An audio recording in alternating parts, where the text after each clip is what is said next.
안녕하세요.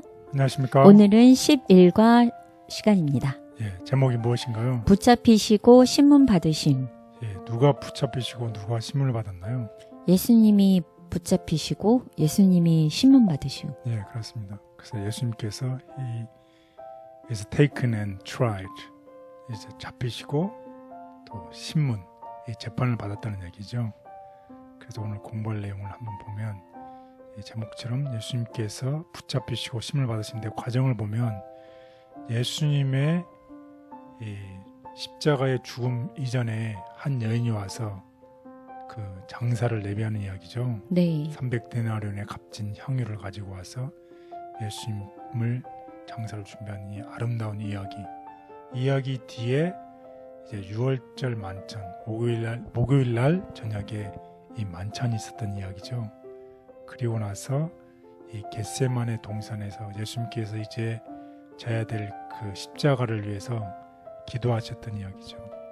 그리고 그 이후에 어떻게 유다가 이 무리를 데리고 와서 예수님을 체포했던 그런 슬픈 이야기입니다. 그리고 나서 이 제장들 앞에서 예수님께서 이 불공평한 이 재판을 받았던 이런 주제를 가지고서 오늘 공부를 해보도록 하겠습니다. 그래서 우리 한번 다 같이 기억자를 보겠습니다. 이르시되 아바 아버지여 아버지께는 모든 것이 가능하오니 이 잔을 내게서 옮기시옵소서. 그러나 나의 원대로 마옵시고 아버지의 원대로 하옵소서. 마가복음 14장 36절. 네, 정말 유명한 이제 겟세마네 동산에서의 예수님의 기도죠. 이제 인성을 쓰신 이 예수님께서 이 십자가의 고난이 정말 이 죽음이잖아요. 자기 자신을 위해서 죽는 것도 아니고 이 우리를 위해서 죽는 그 십자가의 잔을 위해서 이 고난의 잔을 위해서 정말 이 인성을 쓴 예수님께서 기도하신 이야기, 이 잔이 지나가게 해달라는 그 기도입니다. 그렇지만 나의 원대로 마옵시고 아버지의 원대로 하옵시라는 이 기도를 드린 이야기입니다. 그래서 오늘 공부의 내용을 보면 여러분이 다시 오늘 이제 14장을 공부할 텐데 이 마지막 장인 이 14장인 16장은 예수님의 고난, 십자가의 고난 이전에 아까도 말씀을 드렸지만 이 만찬 이야기, 또 배신당한 이야기, 이런 죽음, 부활을 묘사하기 때문에 순환의 이야기로 알려져 있습니다. 특별히 9장에서 공부한 것처럼 마가복음의 마지막 6장은 단 일주일 남짓한 시간 동안 있었던 일들을 자세하게 다루고 있습니다. 왜 다 자세하게 다루고 있나요? 중요하기 때문이죠. 네. 우리가 잊지 않고 기억해야 되는 아주 중요한 순간들을 다루고 있습니다. 그래서 우리가 매일 예수님의 십자가를 우리가 날마다 목도하기를 권면하고 있죠. 네. 우리 삶 속에서 우리가 날마다 아침에 일어나서 예수님의 십자가의 장면을 우리가 날마다 명상하면 네. 우리가 힘을 얻고 우리의 삶 속에서도 새로운 힘을 얻고 그날 살아갈 수 있다고 권면을 하고 있습니다. 그래서 우리가 오늘 공부할 이 십자가의 장은 굉장히 중요한 장입니다. 그 마가복음 14장 16장, 아까 말씀드렸지만 이제 순환 고난의 주간인 목요일, 금요일에 났던 이야기입니다. 그리고 특별히 예수님의 죽음은 언제? 금요일에, 부활은 일요일에 났던 이야기들을 다루고 있습니다. 특별히 14장을 중심으로 공부를 할 텐데 마지막 생애의 마지막 사건들입니다. 그래서 굉장히 중요한 사건이죠. 여기는 무엇이 기록되어 있나요? 유다의 배신의 이야기가 들어있습니다.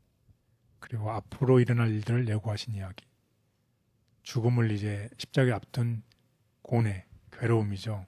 그리고 제자들이 어떻게 했나요? 믿었던 제자들이 어떻게 다 예수님을 버리고 도망간 이야기, 예수님이 당했던 불공평한 재판의 이야기, 그리고 마지막에 그것도 모자란데 어떻게 예수님이 베드로가 어떻게 했나요? 가장 사랑했던 자기의 결코 예수님을 부인하지 않겠다고 했던 베드로가 예수님을 부인한 이야기, 하지만 베드로가 회개한 이야기, 이런 주제들을 다루고 있습니다. 그래서 오늘은 특별히 이 행동에 대해서 리스판스, 행동에 대해서 공부를 할 텐데 유다가 했던 행동, 반응이 있었어요. 무엇이었나요? 예, 배신이었죠. 하지만 그에 대해서 예수님이 했던 이 리스판스 행동들이 있었어요. 예수님께서 새 언약을 제자들과 같이 하셨죠. 만찬을 통해서. 그리고 예수님께서 고난의 잔을 마셨어요. 그리고 제자들과 이 에너미, 적들의 행동이 있었는데 제자들은 어떻게 했나요? 제자들은 다 도망갔어요. 그리고 이 적들은 재판하고 또 불공평하게 했고 또 부인의 제자들, 특별히 베드로가 부인한 이야기를 중심으로 해서 공부를 해보도록 하겠습니다. 그래서 이러한 공부를 통해서 우리가 이제 배울 점들이 있었는데 배울 점들은 다음과 같습니다. 모든 사건은 마지막을 향한다. 그분은 제자들과의 마지막 만찬을 여시고 당신의 피로 세우실 새 언약을 주셨고 한 여인도 아름다운 마음으로 향유를 부어 장례를 준비하였다. 예수는 홀로 겟세마네에서 기도하시지만 제자들은 함께하지 못했다. 인간은 악을 행하고 제자들도 모두 떠나갔지만 주님은 홀로 하나님의 뜻을 이루셨다. 군중의 조롱과 제자의 배신도 그분의 사랑과 메시아이심을 보여준다. 네, 그래서 오늘 공부할 이제 첫 번째 날에는 제목이 무엇이죠? 기억해야 할 사랑. 네, 한 여인이 예수님의 사랑에서 이제 했던 기억해야 될 사랑. 제목이 되게 이쁘네요. 네.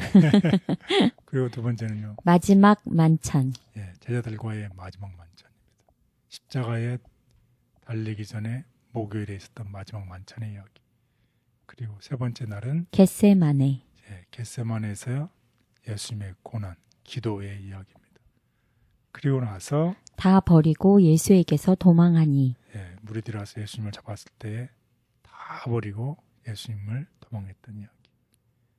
그리고 나서 너는 누구냐? 예수님께서 불공평한 재판을 받았죠. 네. 그때 너는 누구냐? 그런 이야기를 중심으로 해서 공부를 우리 해보도록 하겠습니다.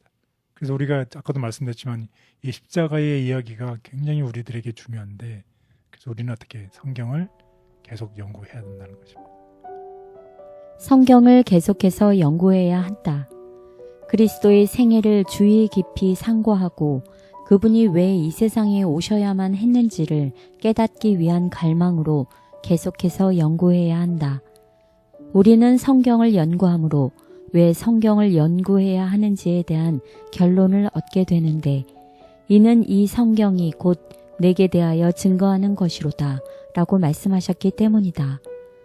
우리는 말씀을 상고함으로 불순종의 죄와 대조가 되는 순종의 능력을 발견할 수 있다.